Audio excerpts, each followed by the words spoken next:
হিমন্ত বিশ্ব শৰ্মাৰ পত্নীয়ে private school খুলিছে। অসমৰ চৰকাৰী স্কুলৰ অৱস্থা একেবাৰে বেয়া। হিমন্ত বিশ্ব শৰ্মাৰ পৰিয়ালৰ কোনোবাই প্ৰাইভেট স্কুল বনাইছে বুলি মন্তব্য অৰবিন্দ কেজৰিৱালৰ। অৰবিন্দ কেজৰিৱালে কৈছে যে মুখ্যমন্ত্ৰীৰ গড়ৰ সদস্যই বনোৱা স্কুলত লাখ টকা মাচুল।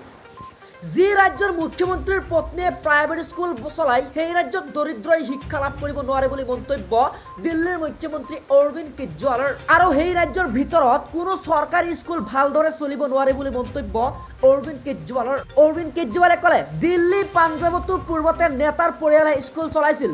নেতাৰ পৰিয়ালে স্কুল চলোৱাৰ বাবেই আজি চৰকাৰী স্কুলৰ অৱস্থা একেবাৰে বেয়া। অৰবিন্দ কেজৰিৱালে ক'লে, নেতা মন্ত্ৰীৰ বাবে চৰকাৰী স্কুল একেবাৰে ধ্বংস হৈ গ'ল। ৰাজ্যৰ মুখ্যমন্ত্ৰী হিমন্ত বিশ্ব শৰ্মাৰ পত্নীৰ বিৰুদ্ধে এইবাৰ এই মন্তব্য কৰিছে অৰবিন্দ কেজৰিৱালে। গুৱাহাটীৰ জনসভাত হিমন্ত বিশ্ব শৰ্মাৰ পৰিয়ালৰ কোনোবাই প্ৰাইভেট স্কুল বনাইছে বুলি মন্তব্য কৰিছে দিল্লীৰ মুখ্যমন্ত্ৰী অৰবিন্দ কেজৰিৱালে। বন্ধু বান্ধৱীসকল, আপোনালোকে এনেধৰণৰ গুৰুত্বপূৰ্ণ খবৰসমূহ নিশ্চয় চাবৰ কাৰণে চেনেলটো ছাবস্ক্ৰাইব কৰি ভিডিঅ'টোত এটা লাইক কৰি দিব। বন্ধু বান্ধৱীসকল, পৰৱৰ্তী খবৰটো হ'ল এটা খুবেই ডাঙৰ খবৰ। অসম চৰকাৰৰ কেইবাটা ভুল দেখুৱাই দিলে অৰবিন্দ কেজৰিৱালে। দিল্লীত বিদ্যুতৰ মাচুল বিনামূলীয়া আনহাতে অসমত 200 ইউনিটত প্ৰায় 1200 টকা আহে বুলি মন্তব্য অৰবিন্দ কেজৰিৱালৰ। স্বাস্থ্য খণ্ডৰ পৰা শিক্ষা ব্যৱস্থালৈ ভুল আঙুলিয়াই দিলে কেজৰিৱালে। কেজৰিৱালে ক'লে, গুৱাহাটী মেডিকেল কলেজত মেচিন বেয়া, ঔষধৰ অভাৱ। লগতে অৰবিন্দ কেজৰিৱালে ক'লে, ধনী হওক বা দুখীয়া হওক, দিল্লীত সকলোৰে বাবে চিকিৎসা বিনামূলীয়া।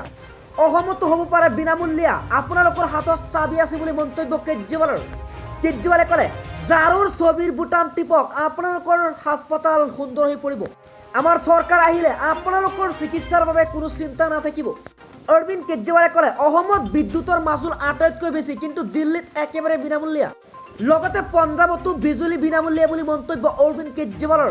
পৰৱৰ্তী খবৰটো হ'ল এটা খুবেই ডাঙৰ খবৰ। এইবাৰ মুখ্যমন্ত্ৰী হিমন্ত বিশ্ব শৰ্মাৰ প্ৰশংসা কৰি বিপদত পৰিল কংগ্ৰেছী বিধায়ক আসিফ মহম্মদ নাজাৰ।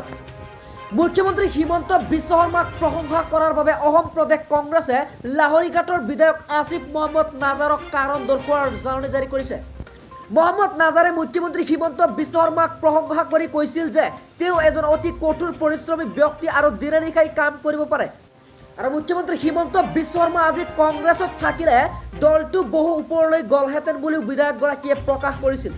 লগতে তেওঁ কৈছিল যে মুখ্যমন্ত্ৰীগৰাকীৰ সৈতে তেওঁৰ সম্পৰ্ক ভাল যদিও তেওঁলোকৰ মাজত মতাদৰ্শগত মতানৈক্য আছে। বিষয়টো সন্দৰ্ভত বিধায়ক নাজাৰৰ প্ৰতিক্ৰিয়াৰ বাবে যোগাযোগ কৰিবলৈ এই সাংবাদিকে বাৰে বাৰে কৰা প্ৰচেষ্টা অসাৰ হৈ পৰে, কিয়নো তেওঁ ফোন লাভ কৰাৰ পিছতো ফোন বিচ্ছিন্ন কৰি দিছিল।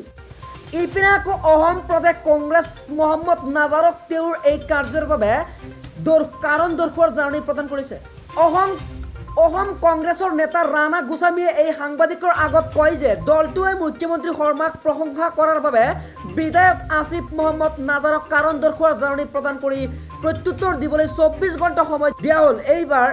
এবাৰ তেওঁ উত্তৰ পোৱাৰ পিছতে পৰৱৰ্তী কাৰ্যব্যৱস্থা সম্পৰ্কীয় সিদ্ধান্ত লোৱা হ'ব।